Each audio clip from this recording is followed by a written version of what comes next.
응답하라 2016. 우리가 진짜 잃어버린 것은? 이 익숙한 도입부 멜로디 기억하세요? 매력적인 도깨비에 온 국민들을 푹 빠지게 만들었던 2016년 그 드라마. 여러분, 요즘 뭔가 익숙한 느낌의 사진들이 인터넷이나 SNS에서 자주 보이지 않나요? 어딘가 촌스러우면서도 정겨운 따뜻한 색감의 게시물들을 많이 보이는데요. 알고 보니 2016 is the new 2016이 유행이라고 해요. 국내에서도 많은 연예인들이 10년 전 사진을 공유하며 이 흐름에 동참하고 있고요. 포켓몬 고, 넷플릭스 기묘한 이야기 첫 번째 시즌 등 당시 공개된 콘텐츠들도 다시 인기를 얻고 있다고 해요. 틱톡에서는 2016 키워드 검색량이 이전보다 4.5배 이상 급증했고 160만 개 넘는 영상들이 올라왔어요.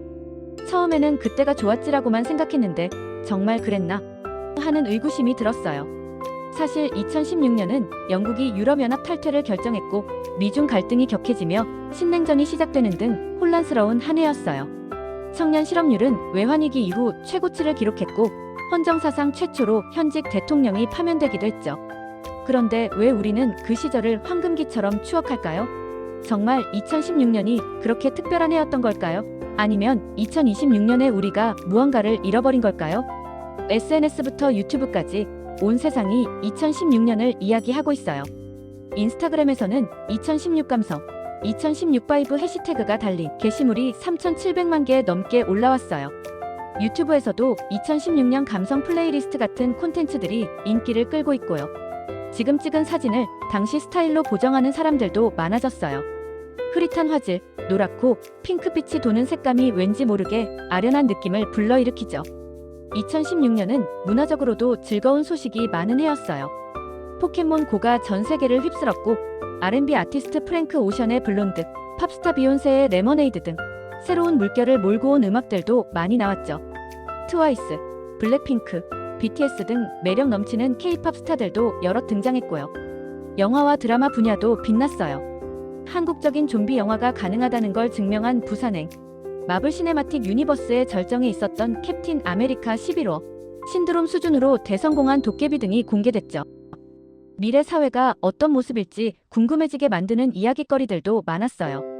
2016년 3월, 이세돌 구단과 구글의 인공지능 알파고의 대결은 두고두고 화제가 됐죠.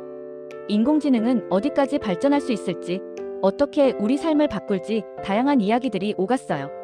증강현실과 가상현실도 포켓몬 고, 메타의 헤드셋 등의 등장으로 우리 일상에 썬큼 다가왔죠.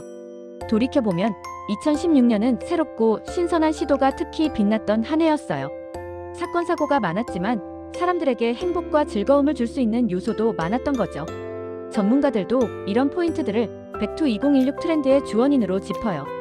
코로나19, 전 세계적인 갈등, AI와 SNS에 대한 피로감이 존재하기 전 과거에 대한 향수가 큰 공감을 불러일으킨다는 거죠. 자극적인 숏폼 콘텐츠에 지친 사람들이 순수한 감성을 다시 찾는다는 의견도 있고요. 2026년 현재, 사람들은 왜 2016년을 추억할까요? 사람들에게 2016년은 지금보다 덜 복잡하고 덜 계산적인 순간으로 느껴지는 것 같아요. 하지만 2016년에도 SNS에 대한 피로감, 자극적 콘텐츠에 대한 우려는 있었어요. 우리나라는 통계청 조사 결과 10명 중 7명이 불안감을 느낀다고 답할 정도로 사회적 분위기가 뒤숭숭했죠. 2016년이 마냥 행복하고 따뜻하기만 한 시간은 아니었다는 건데요. 그런데도 사람들이 굳이 10년 전을 그리워하는 이유는 뭘까요? 우리가 진짜 그리운 건 내가 직접 선택한다는 느낌. 2016년 3월, 인스타그램은 전 세계 사람들의 일상을 완전히 바꿀 소식을 발표했어요. 시간순 피드를 버리고 알고리즘 기반 피드로 전환한 거죠. 이후 2020년 8월 일스, 2021년 유튜브 쇼츠가 출시되면서 우리를 둘러싼 콘텐츠 환경이 완전히 달라지기 시작했어요. 이전에는 내가 팔로우한 사람들의 게시물이 시간순으로 표시됐어요. 내가 어떤 콘텐츠를 볼지 직접 선택할 수 있었죠.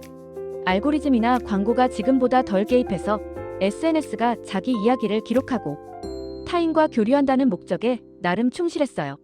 하지만 2016년 이후로는 피드가 추천 콘텐츠로 채워지기 시작했어요.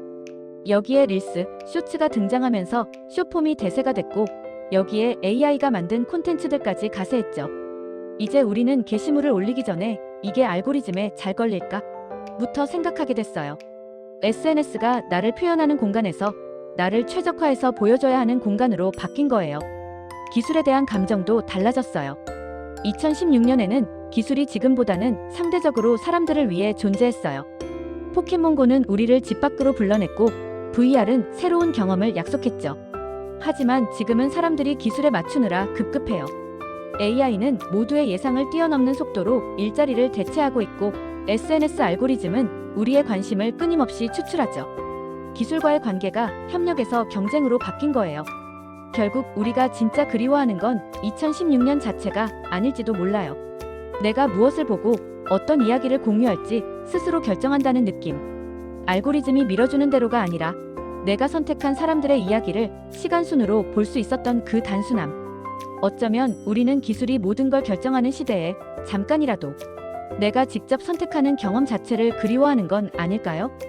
오늘 하루 알고리즘이 추천해주는 콘텐츠 대신 직접 보고 싶었던 계정을 찾아가 보는 건 어떨까요? 2016년이 그리우신가요? 공감하신다면 구독, 좋아요 부탁드려요. 다음 영상 제작에 큰 도움이 된답니다. 감사합니다.